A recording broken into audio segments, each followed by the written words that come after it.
Acaba sendo um problema muito comum nos países de clima frio durante essa época do ano. Mas como muita gente acredita que isso é um problema exclusivamente da construção da casa que você tá morando, e o que não é verdade, porque muita coisa que você faz dentro da casa também influencia. Vamos conversar um pouquinho sobre isso. Antes de você dar o notice pro seu landlord, falar que vai mudar daquela casa que foi tão difícil de conseguir, vamos conversar um pouquinho sobre isso. No final de 2016 e começo de 2017 foi meu primeiro inverno morando aqui na Irlanda.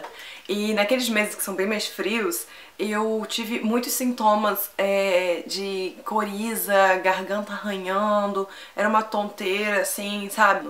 E depois de muito tempo e muita pesquisa, eu fui descobrir que na verdade o que estava me causando aqueles sintomas era o mofo. A combinação de temperatura mais alta, umidade e em conjunto com a falta de circulação do ar, ela faz com que a gente tenha um ambiente ideal para a proliferação desse fungo, né? Então, assim, nos meses de inverno, que é justamente quando você mantém tudo fechado, você tenta manter tudo fechado, você liga o aquecedor e a gente tem todas as atividades humanas dentro do ambiente que liberam, liberam água no ambiente, você acaba, tipo, criando, convidando, fazendo uma festinha cheia de comida para que esse fungo, ele se prolifere com mais facilidade. A gente tomou medidas que ajudaram a gente a eliminar esse problema da casa. A primeira medida foi descobrir quais paredes da casa elas eram mais geladas. O ar que tá quente da sua casa, né, dentro da sua casa tá com aquele ar quente, que tem um vapor de água no ar mesmo, na atmosfera, ele entra em contato com essa parede que tá com uma temperatura mais baixa e ele condensa ali. É bem comum, às vezes, você ver isso nas janelas ou nas paredes que são face norte. Aqui na casa da Irlanda, a face norte é a face que não pega sol. E era justamente onde nosso sofá estava. Então a gente tirou o sofá daquela parede para que a parede ficasse limpa, sem nada. O que facilitaria, tipo, tanto a circulação de ar interna dentro da casa, quanto se algum ponto de proliferação surgisse, a gente poderia agir mais rapidamente. Outra superfície também que geralmente está muito gelada, que é mais geladinha na casa, são as janelas. Principalmente se ela for de madeira, o que acontece? A madeira ela absorve muito mais umidade, então ela vai estar sempre mais molhadinha. Se estiver chovendo lá fora ou mesmo com o vapor de dentro da casa, essa madeira fica mais úmida. Então é interessante você deixar essas áreas mais livres e sempre ser uma área que você presta mais atenção, tá? E quando eu falo mofo, não quer dizer que precisa ser assim, aquele monstro de fumaça, sabe? Que fica tipo tudo coberto. São pequenos pontinhos que muitas vezes passam até imperceptíveis. Existem 3 fatores principais para o aumento de umidade dentro da sua casa. O primeiro deles, e o mais importante, vamos dizer assim, é o banho.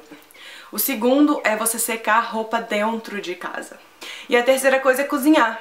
Primeiro é sobre o banho, né? Quando você tá lá no banho, você toma, né, banho, e aí toda aquela água vai, muita parte daquela água ela vira vapor, né? Sempre fica, tipo, pontinhos de água no teto, porque o vapor sobe, condensa no teto. Então toda essa água que condensa no teto te dá uma ideia da quantidade de vapor, de água realmente no vapor, sabe? E aí o que acontece? Você termina de tomar banho, você abre a porta do banheiro, e como essa densidade da água na atmosfera ela é baixa, ela vai rapidamente se espalhar pela casa quando você abre a porta depois de tomar um banho, né? Então, o que a gente começou a fazer? Na casa anterior, a gente tinha janela no banheiro. A gente terminava de tomar banho, abria a janela pro exterior, e daí o vapor de água ia majoritariamente pra fora da casa. E aí você saía do banheiro e deixava a porta do banheiro fechada por um determinado período, assim, por um tempo que você conseguisse. Além disso, toda vez que você liga a luz, né, a iluminação do banheiro, normalmente o exaustor ele liga junto, né? Tem um fanzinho ali que vai tentar extrair o máximo de odor ou de ar mesmo, de dentro do banheiro. Isso vai ajudar um pouco a ele também extrair o vapor.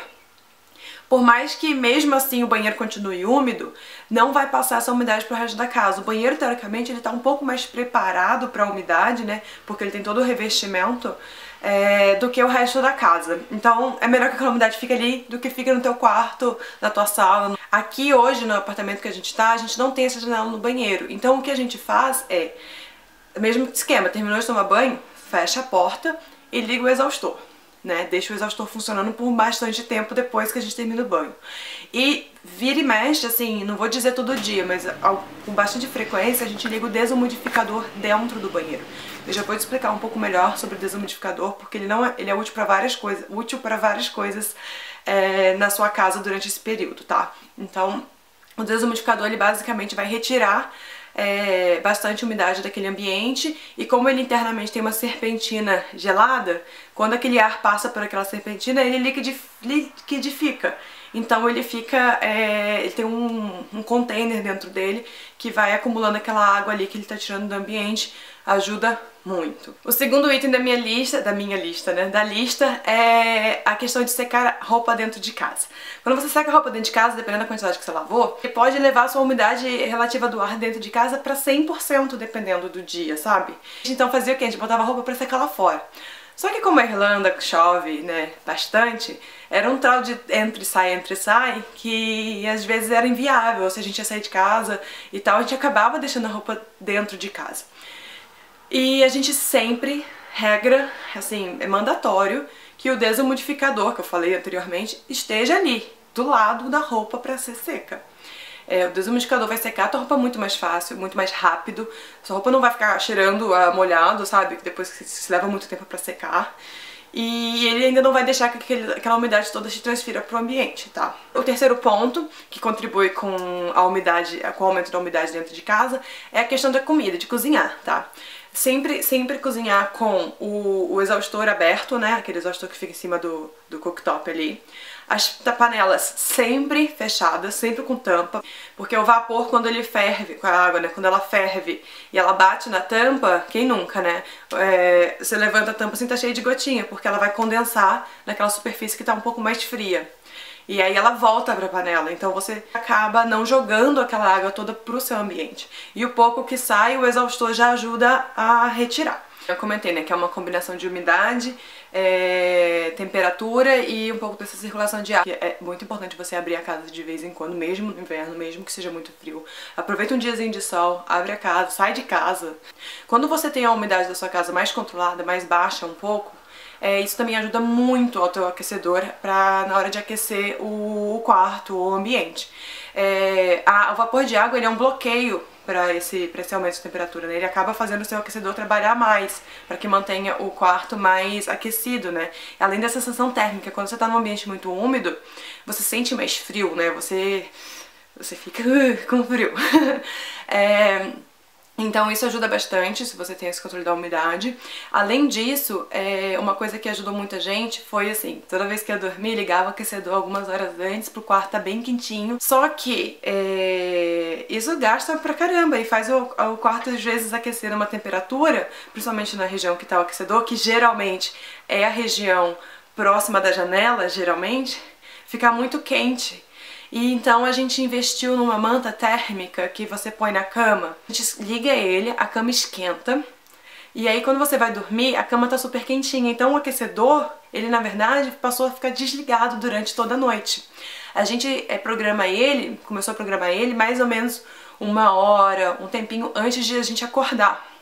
Então meu despertador tá lá pra 6h30, quando deu 5h30 o aquecedor começa a esquentar um pouquinho, então quando você sai da cama você não tá com frio nem nada, mas ao mesmo tempo você não superaqueceu o quarto desnecessariamente. Só que mesmo assim aparece um foco ou outro de mofo na tua casa. O que você faz pra combater isso? Primeiro, né, é a limpeza dessa área, que você pode tanto comprar um produto específico pra isso. Eu super recomendo aqui um que chama Astonish. Você encontra na Deals por R$1,50, é super baratinho, além de tudo ele é um produto vegano. Ou você pode fazer uma solução caseira de cloro com água na proporção de 1:10. E por que é tão fraquinho assim, né? Não é porque eu já vi amigo meu, tipo, não, eu coloquei cloro lá e não sei o que, mas vive voltando. Um fungo, ele tem uma estrutura como se fosse um polvo, sabe? E aí, o que acontece? A parte que você tá vendo, na verdade, ali, que é visível, que tá escuro, é como se fossem as perninhas dele, os tentáculozinhos. Então, se você coloca uma solução muito forte nele, como seria um cloro 100% ali, ele age como se fosse uma lagartixa, que quando tá sob ameaça ela corta o próprio rabinho. Então ele faz isso, ele meio que corta para que aquela solução não chegue no núcleo dele. Então aquilo ali não vai combater ele a longo prazo. Você vai ver que o escuro vai sumir, mas ele de verdade vai voltar assim que ele tiver condições para voltar, entendeu? Então quando você faz uma solução que é menos agressiva, ele não vê isso como uma ameaça tão forte, então ele acaba absorvendo aquela solução. E aí acaba de fato chegando no núcleo dele e eliminando ele de uma maneira mais eficaz. Mesmo quando você elimina, você joga ali, você já não vê mais o escuro, existe também a questão dos esporos, porque ele vai ter esporos ali que vão ficar mais resistentes e vão lutar para voltar. Então é muito importante você usar a máscara. Depois que você jogou a solução, esperou um pouquinho, sumiu, você volta e limpa para tentar, né, retirar esses esporos, mas os esporos ainda vão ficar ali pelo ar, tentando encontrar um outro lugar que tenha as condições ideais para que ele volte. Então toma muito cuidado, usa máscara. Eu pessoalmente já fiz isso sem máscara, já me arrependi, tá? Para dar um pouquinho mais de informação em relação ao desumidificador. Muita gente fica com, tipo, não sabe como escolher, né? O desumidificador ele é vendido por litros por dia. Então assim, por exemplo, esse nosso, ele tem a capacidade de 12 litros por dia, o que significa que ele pode extrair do ambiente até 12 litros no período de 24 horas. Só que, por mais que ele tenha essa taxa de extração de água aí do ambiente, ele também tem a capacidade máxima dele de 5 litros de água que ele consegue armazenar. Então, assim, se ele extrai 5 litros de água do ambiente naquele período que ele tá ligado, ele vai desligar automaticamente porque ele não tem mais onde colocar água dentro dele, né? Então você tem que ir lá, abrir, tirar a água e colocar de novo. E aí, se você precisa que ele continue extraindo água, você continua, deixa ele ligado mais um tempo. A gente pagou 170 euros na Argos, que já faz uns 3 anos atrás. Mas você consegue encontrar por preços melhores, de 150 mais ou menos. Em relação ao consumo, fazer uma simulação muito absurda de você ligar ele todas as horas do dia por 30 dias, com a taxa de quilowatt-horas de 16 cents, que é mais ou menos a taxa que a gente paga aqui, o valor na conta seria de 30 euros por mês, o que é bastante até, mas se você considerar que eu extrapolei nessa simulação aí, que fica bastante irreal, né, mas mesmo assim ainda não é um valor absurdo, sabe? E fazendo uma simulação um pouco mais realista, né, de você usar ele 3 horas por dia, todos os dias, o que também não tem necessidade, mas ok, você pagaria aí na sua conta tipo 3 e pouco de euros por mês, o que é totalmente possível. E daí tem a questão da manta elétrica, né, que é chama de Electric Mattress. Electric Mattress Cover. Custou pra gente na média de 30 euros, a gente comprou no supermercado Dunnes, mas se você pesquisar na Amazon você encontra até por 15 euros ou pegar alguma oferta, é bem baratinho. Nunca me deu choque, tá, gente? Todo mundo pergunta isso. Eu fico com ela ligada a noite inteira, alguns dias, e nunca me deu choque. Se você colocar na conta aí do mesmo quilowatt-hora, com essa manta ligada, 8 horas por dia, todos os dias, ela também vai dar aí um valor de 3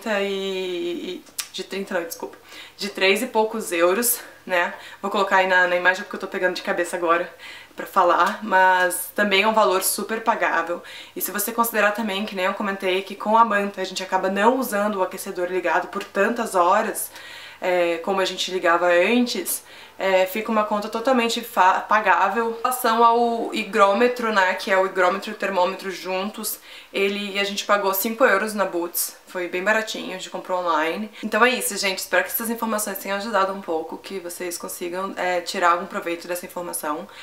Pra gente, de fato, fez muita diferença tomar consciência desse processo, né, mesmo agora a gente estando num apartamento que é bem mais novo e bem melhor construído teoricamente, além do fato de ser apartamento já ajuda, porque você também não tá tanto em contato com o solo, que faz a casa ficar um pouco mais fria, né, e é diferente de quando você tá numa casa, a menos que o seu apartamento seja ground floor, mas aí é a mesma situação da casa.